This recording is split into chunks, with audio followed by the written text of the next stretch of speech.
अस्सलाम वालेकुम। मेरा नाम कामरान शाहिद है और आज मैं अपने यूट्यूब चैनल ट्रेनिंग कॉर्नर में आपके सामने हाजिर हूँ। आज का जो मौजू जिसका हमने इंतखाब किया है वो कुतुब बीनी और उसके ज़िंदगी के ऊपर असरात हैं।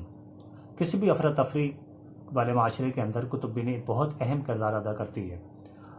अफरा तफरी को ख़त्म करती है, मालूमात में इजाफ़ा करती है और अफरा तफरी का हल भी ये इंशाल्लाह निकालती रहती है।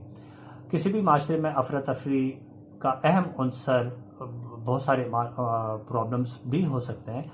उनमें से एक प्रॉब्लम ये भी होती है कि हमारे पास मालूमात का ज़ख़ीरा नहीं होता, हमारे पास इल्म नहीं होता, हमारे जहन के अंदर बहुत सारे उलझनें होती है, टेंशनें होती हैं, जिसकी वजह से हम उस मसाइल का हल तलाश नहीं कर पाते।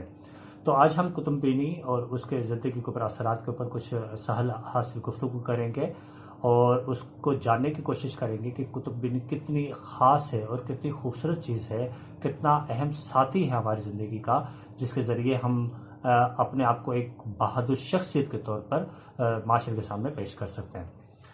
सबसे पहले जो कुतुब बीनी का फ़ायदा होता है, ये आपके दिमाग को फ़ाल करता है। रश यूनिवर्सिटी अमेरिका के अंदर एक तहकीक की गई और उसमें बहुत सारे लोगों के ऊपर ये तहकीक की गई कि जो लोग कुतुब बीनी करते हैं और जो कुतुब बीनी नहीं करते हैं।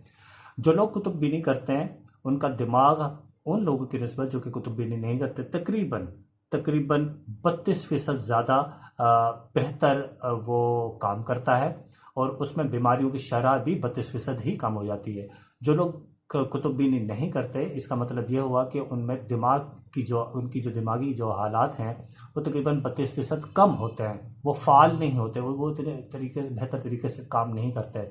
उसमें इमोशनल अटैक्स बहुत सारे होते हैं। वो बहुत जल्दी गुस्सा कर लेते हैं, वो बहुत जल्दी फैसला कर लेते हैं, वो उनकी तबीयत में रेस्ट नहीं होता, वो रेस्टलेस होते हैं बहुत ज़्यादा बनिस्बत उन लोगों के जो कुतुब बीनी करते हैं। बिल्कुल अपोजिट चीज़ें उनके पास चल रही होती है। मिसाल के तौर पे उनका दिमाग फार रहता है, वो बहुत जल्द गुस्से में नहीं आते और तकरीबन गुस्से में आते ही नहीं है। वो बातों को बड़े ध्यान से सुनते हैं, मसाइल को बहुत ध्यान से सुनते हैं और उसका हल तलाश करने की कोशिश करते हैं। ये सब फ़ायदे सिर्फ कुतुब बीनी के ज़रिए ही हासिल होते हैं। तो पहला जो फ़ायदा कुतुब बीनी का होता है वो ये होता है कि ये आपके दिमाग को फार रखता है। दूसरी चीज़, ये ज़हनी तनाव को बहुत हद तक कम कर देता है। यकीनन वो ज़हनी तनाव इसलिए कम होता है कि आपको जब भी कोई ज़हनी तनाव या ज़हनी टेंशन आपको मौसूल होती है, तो आप जब किताब खोल के बैठ जाते हैं तो डेफ़िनेटली आप उस किताब के अंदर, उसकी मालूमात के अंदर आप गुम हो जाते हैं। जब आप उसमें गुम हो जाते हैं तो आपकी वो जो टेंशन जो आपको किसी भी बैरूनी अवामिल के ज़रिए हासिल हुई थी, वो काफ़ी हद तक वो कंट्रोल हो जाती है। तो इसका मतलब ये हुआ कि ये ज़हनी तनाव को बहुत हद तक कम करने की कोशिश करती है। दूसरा चीज़ कि जब हम उसमें वक्त गुजारते हैं बुक रीडिंग में, कुतुब बीनी के अंदर, तो हमारा बहुत सारा वक्त उसके अंदर गुजर जाता है और जो हमें जिस मसले में टेंशन मिली होती है तो वो काफ़ी हद तक दूर हो जाती है। तो दूसरा फ़ायदा ये हो जाता है। तीसरा जो फ़ायदा जो हम सबको मालूम है वो है मालूमात और इल्म के अंदर इजाफ़ा। तो कुतुब बीनी का ये तीसरा और बहुत अहम फ़ायदा होता है। जैसे जैसे आप कुतुब पढ़ते चले जाते हैं, आपके इल्म के अंदर इजाफ़ा होता चला जाता है। जब आपके इल्म के अंदर इजाफ़ा होता चला जाता है तो आपकी डिस्कशन भी खूबसूरत बनती चली जाती है। आपकी ज़िंदगी के अंदर ठहराव आना शुरू हो जाता है, आपकी शख्सियत दिल पजीर हो जाती है। लोग आपके पास बैठना पसंद करते हैं क्योंकि आपके पास मालूमात का एक ज़ख़ीरा होता है, आपके पास एक इल्म का ज़ख़ीरा होता है। तो इसलिए कुतुब बीनी का ये तीसरा फ़ायदा है। चौथी जो चीज़ बहुत अहम है वो है आपकी तहरीरी सलाहियतों के अंदर इजाफ़ा करती है।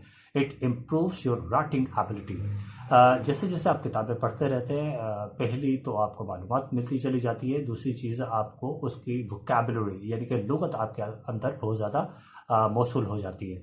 जैसे ही आप उसको तहरीरी सूरत में इख्तियार करते हैं तो आपको ये बहुत ज़्यादा फ़ायदा पहुँचाती है क्योंकि आपके पास बहुत सारी लुग़त यानी कि वोकैबुलरी होती है, आपके पास लिखने के लिए बहुत सारा कंटेंट यानी कि मवाद मौजूद होता है। तो इसलिए ये कहना बेजाना होगा कि तहरीर कभी भी बग़ैर रीडिंग के मुमकिन नहीं हो सकती, बग़ैर कुतुब बीनी के मुमकिन नहीं हो सकती। तो ये आपको अपने जहन में इस चीज़ को आप मुवाज़ना भी कर सकते हैं कि जो लोग किताब नहीं पढ़ते वो ज़्यादा लिख भी नहीं सकते। वो 2-4 जुमले लिखने के बाद उनकी मालूमात ख़त्म हो जाती हैं, तो वो ज़्यादा कम्युनिकेट नहीं कर पाते राइटिंग के अंदर। तो ये जहन में रखिए, कुतुब बीनी आपकी राइटिंग पावर को यानी कि लिखने की सलाहियत को बहुत ज़्यादा इम्प्रूव करती है। चौथी चीज़ जो कि साइंटिस्ट जिसके ऊपर एग्री भी हैं और अब ये रिसर्च आ भी चुकी है, तमाम लोगों को इसको मालूमात भी है कि ये आपकी याददाश्त को यानी कि आपकी मेमोरी को इन्हांस करती है, बहुत ज़्यादा बढ़ा देती है। मुताला करने से मुताले करने से आपको आपको बहुत सारे किरदार मिलते हैं, आपको तारीख़ के बहुत सारे पहलू आपके सामने उजागर होते हैं। और मुताला इंसान के दिमाग को ऐसे हिस्से को फ़ाल करता है जैसे कि देखने की सलाहियत आपकी बढ़ाती है, ज़ुबान और सीखने की सलाहियत को ये इजाफ़ा करता है। और इसके साथ साथ एक दिमाग के मखसूस सर्किट्स इसके साथ मुंसलिक होते हैं। जब आप रीडिंग करते हैं तो दिमाग के सर्किट मुंसलिक हो जाते हैं, जबकि आम हालात में ऐसा होना काफ़ी मुश्किल काम होता है। वो सर्किट जो आपके दिमाग को फ़ाल करते हैं, जो आपकी मेमोरी को यानी कि याददाश्त को बेहतर करते हैं, वो सर्किट फ़ाल हो जाते हैं रीडिंग करने के साथ। तो इसका मतलब ये हुआ कि आपकी याददाश्त बेहतर हो सकती है कि अगर आप ज़्यादा से ज़्यादा कुतुब-बीनी या बुक रीडिंग करें।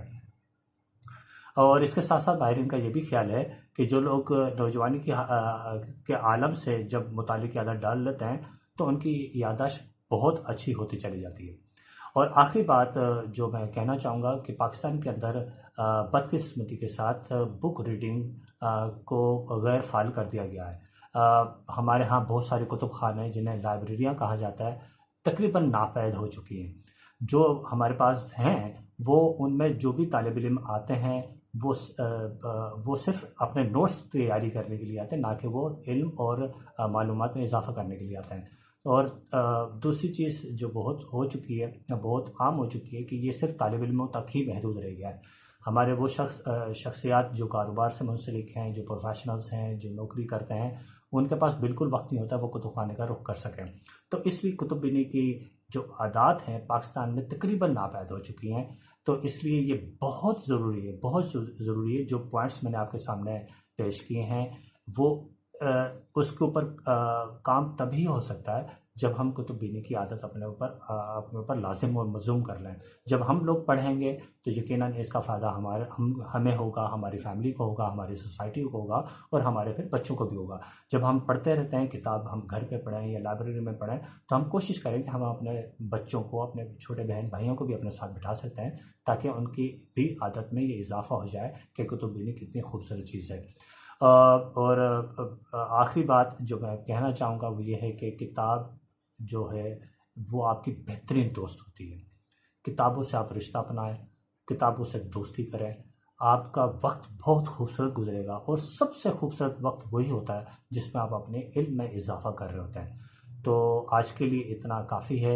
इंशाल्लाह नेक्स्ट वीडियो में आपके साथ नए उन्वान, नए मौजू के साथ हाज़िर होंगे और कोशिश करेंगे कि आपको डिफरेंट एंगल के साथ, मुख्तलिफ ज़ाविये के साथ उसकी मज़ीद मालूमात पहुँचाई जा सकें। आप इस चैनल को सब्सक्राइब करें, इस चैनल को बेल आइकन को भी ज़रूर क्लिक करें ताकि आपको मज़ीद से मज़ीद अच्छी वीडियोस आप तक पहुंचती चली जाएं। अब आप इस वीडियो पसंद आए तो आप इसको ज़रूर अपने फैमिली मेम्बर्स के साथ, अपने दोस्त अहबाब के साथ ज़रूर शेयर कीजिएगा। कामरा शाहिद को आप इजाज़त दीजिएगा और ट्रेनिंग कॉर्नर की वीडियोस जो भी आपके मौसूल होते रहे आप उनको लाजमी देखें। इंशाल्लाह वो आपको बहुत ज़्यादा फ़ायदा पहुँचाएंगी। Thank you very much. अल्लाह हाफ़िज़।